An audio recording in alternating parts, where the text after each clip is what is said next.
Hello, I'm Carl Carter Fansteel, And I'm Dan Woodard. and this is episode 0, the intro episode to our new podcast, Backwards Beats. Absolutely. What is Backwards Beats? Well, we're really excited about this. Backwards Beast, of course, is a podcast about a list. Which list? The list is Rolling Stone Magazine's 500 greatest albums of all time from 2023. Okay, so there's a list by the famous magazine and publicity company, whatever you want. There's zines still a thing, even. I think they still print. There you go. And they're claiming that they've got the 500, huh? That's the claim, and we're going to explore. We're going to do them in reverse order, right? We'll start at episode 500 and work our way to episode 1. Hence, Backwards Beats. There we go. I love the name. And we have some rules we've put in place as well, right? That's right. So rule number 1. We don't talk about the list. We won't get a copyright strike for that, will we? So, rule number 1 is we do not review the list. We do not look ahead. Yeah, we don't know what we're walking into. So we encourage you, the listener, if you decide to join us, maybe don't go scrolling through this list. Be surprised with us.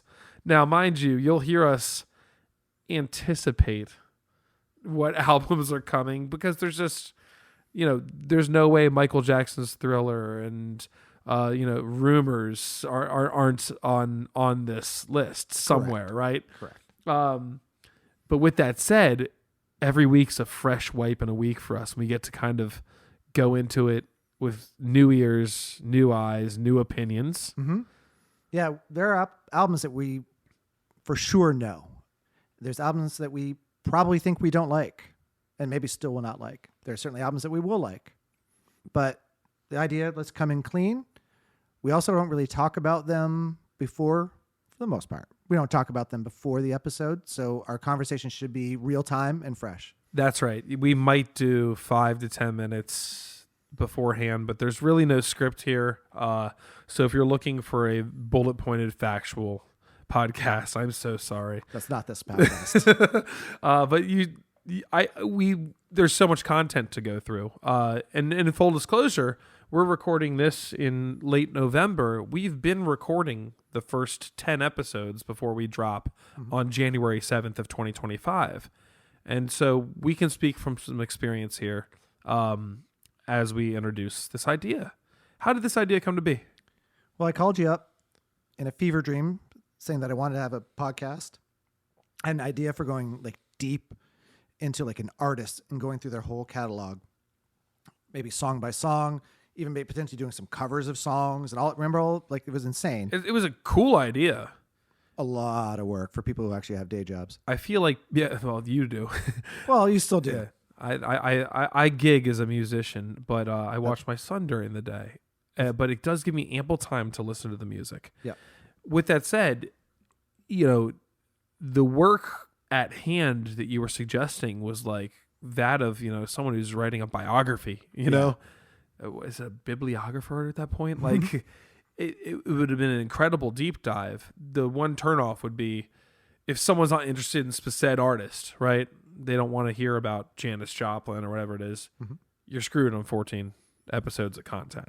But I'm positive that listeners of this podcast will hear about Janis Joplin because she's got to be on the list. Oh, man. We're going to find a way to take bets on where people fall and which series of the list here too. Yeah. Dan, what's your background? Why are we doing this?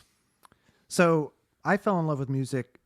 I actually have a really cool butterfly effect story I'm not going to get into, but when I was 5 years old, I was introduced to the band Kiss, of all bands, and was completely fascinated by everything that was at the time as a 5-year-old. You and Rivers Cuomo. Yeah. Wow. And then from there, I'm a drummer. I played in some bands. I eventually went to college for music. At this little school? It actually is a pretty small school. Berkeley College of Music in Boston. It's a much bigger school now than it was when I went there, but it's still a small school. Did that for a bit. It's a professional musician for a bit, but then needed to do the family thing and did that. But it continued with music till this day. But finally, in September of 2010, I meet you.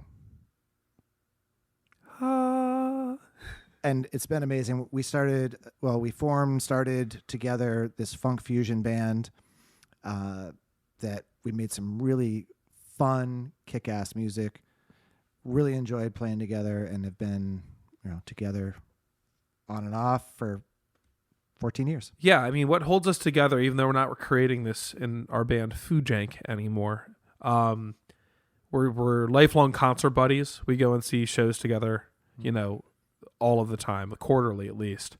And we're constantly engaged in the new release for some fun artists who's pushing the boundaries. Yeah. How did you get into music? My family, the musical family, literally, like my mom and dad met because he was directing a musical my mom was performing in. Mm-hmm. And so I'm one of four, eldest of four kids. All of us perform to some extent. And I'm just one of those jack of all trades musicians. I've always played. I got 6 or 7 instruments under the belt. Master of none by any means, but great for utility. And currently, I think as I mentioned earlier, this is what I do to make my money. I have a recording studio I built during the pandemic that we have dubbed the Thought Shack, and produced a couple of albums out of here, which is where we're recording. This is our home base for now. And I've had the best time diving deeper into music, both as a performer, which I think is like our shared craft. We both just love performance so much, but also in an analytical sense. You and I, between songwriting and like kind of storyboarding and doing fun arrangements and analyzing other people's work, we've always gotten along on that tip. If we're going out and having a beer at a bar, we're probably talking about music. Yeah. Like I have musician friends that's not what we're talking about, but with you, it's always the common ground. So this is the perfect time and perfect place for you and I to jump into such a fun project. Yeah. A weekly podcast. Indeed. It's a lofty goal. We're going to try to keep up with it to the best of our abilities. Most likely we'll break this eventually into seasons. Yeah, exactly. Maybe 25 song season. Who knows? Our album seasons. So we can get a little breather, make sure we're giving you the best content. But we know we're in it for the long haul. This is a 10-year project. Minimum. Yeah. We look forward to speaking with you, the listener. We have opened up our channels now on social media. So you can catch us on Instagram at Backwards Beats. And our email. I'm wrong. I flubbed it. What do you got? We're at Backwards Beats Podcast. Oh, that's even better. Yeah. You're welcome, Backwards Beats people.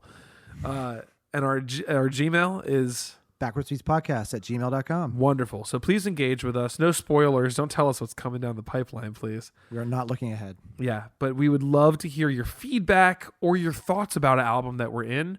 And we really look forward to sharing this journey with you. We have no idea what it's going to come of it. Right. But we know we're going to listen to a lot of music. We've already listened to some stuff I would have never touched otherwise. Completely. It's been awesome so far. Indeed. Well, logging off, it's your buddy Carl. And your buddy Dan. We'll hear you at episode 1, a.k.a. album 500. You got it.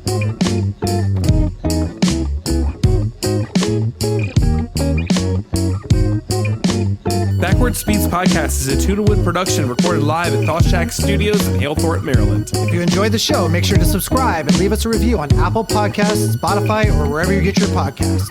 You can find us at Backwards Beats Podcast on most platforms. Share the love, and we'll see you next week for another deep dive into the next album on Rolling Stone Magazine's Top 500 list. Until then, salt your melons.